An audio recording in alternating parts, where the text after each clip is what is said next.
Consider the pothole on the street where you live.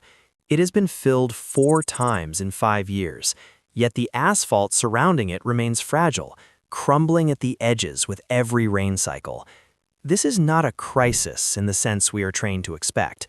There are no sirens, there is no flashing yellow tape. There is only the quiet resignation of a public works department with half the budget it had a generation ago. We have become experts at normalizing this. We walk past the flickering streetlights that have gone unaddressed for months, steering our cars instinctively around the sagging storm drains. This is the anatomy of the maintenance deficit. Modernity, at its peak, was characterized by the invisibility of its functioning parts. When the systems work perfectly, you do not think about them. Today, the invisible is becoming visible through its gradual, unhurried failure.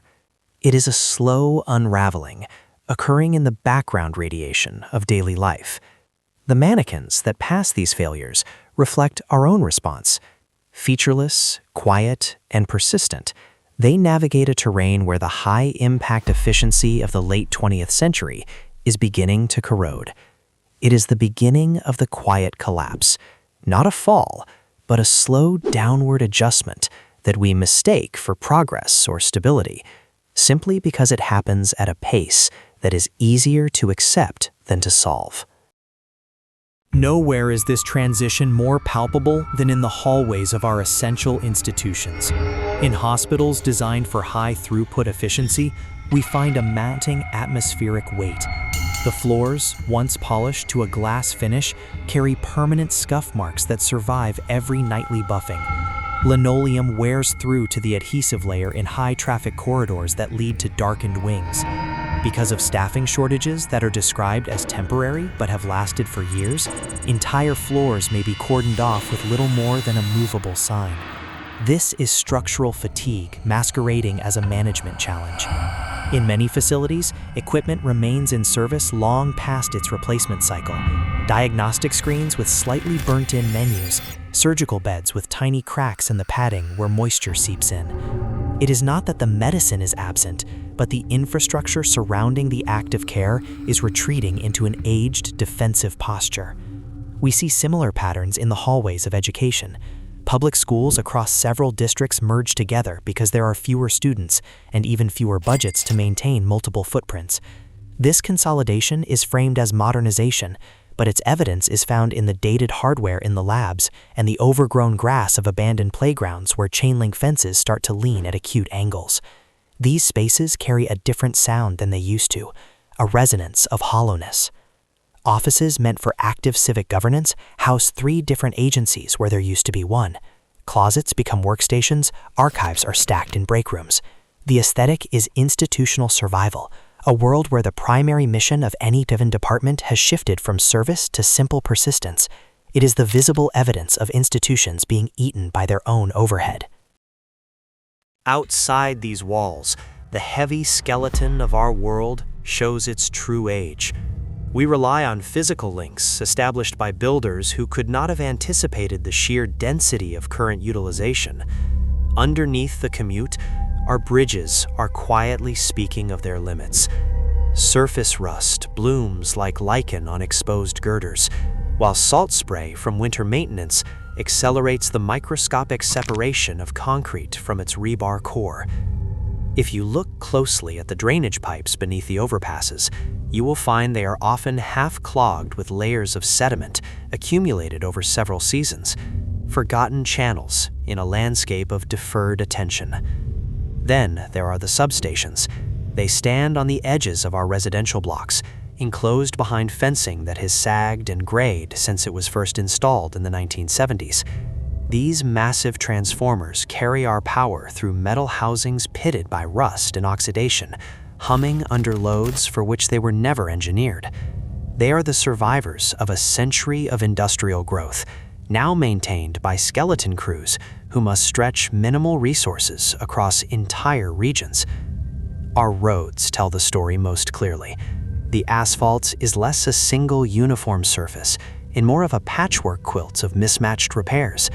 The lines designating our safety zones, the yellow and white markers, fade toward a ghost-like invisibility, as municipality after municipality elects to wait another budget cycle before repainting.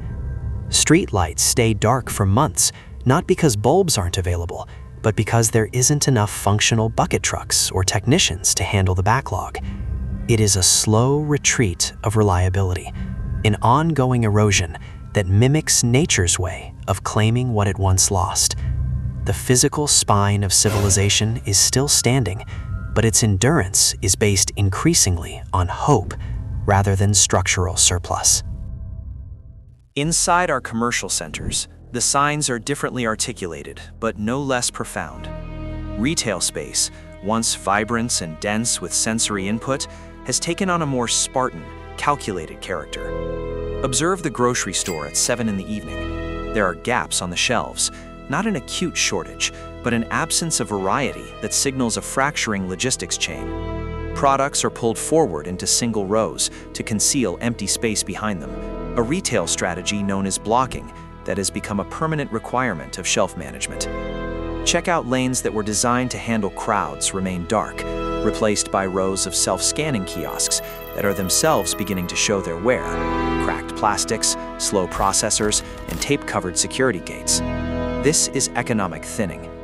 The warehouses feeding these outlets have turned down the intensity of their operations. Loading docks stand silent during peak morning hours because delivery frequencies have been adjusted to compensate for higher fuel costs and labor gaps. Small business plazas, the strip malls that once felt ubiquitous, now harbor for lease signs that have sat long enough for the sun to bleach the printing away. The landscaping turns to straw-brown weeds in the parking lots, which are crisscrossed with cracks where small weeds have taken hold and begun to grow into saplings. The facade is maintained, but only barely. Returning home provides no reprieve from this quiet decay, as the macro trends are reflected in the microcosm of the family unit. Consider the home office. A room formerly used for guests or hobbies is now the site of tireless labor, as mannequins and wrinkled business casual manage portfolios that are increasingly erratic. The interior scenes show piles of paper on kitchen tables, utility bills that climb month over month, while household repairs are systematically postponed. The rug in the hallway is worn into a thin path. The faucet dripping in the bathroom is ignored because the call-out fee for a plumber equals a week's worth of food. This is residential strain without dramatic desperation. It is a slow, methodical cutting back where comfort is replaced by durability. Nearby public parks have ceased to function as recreational centers. Swimming pools, once hubs of community energy, stayed drained even in mid-July because the maintenance costs reached a tipping point that no local budget could justify. Basketball nets are torn and not replaced. Swinging sets are rusted into stationary sculptures. The parks exist, they can be walked through, but the pulse that once drove them has retreated to a low, barely perceptible frequency. Why do we allow this degradation to proceed without interruption? The cause is rooted in what can be called the diffusion of responsibility. Within large organizations, the path from identifying a problem to authorizing its fix has become intentionally complex, insulated by layers of middle management and bureaucratic safety valves. No one individual is to blame for the pothole or the crumbling water pipe. Every specific individual is operating within their given budget or following their assigned protocol. The failure of the system is the sum total of these optimized individual choices.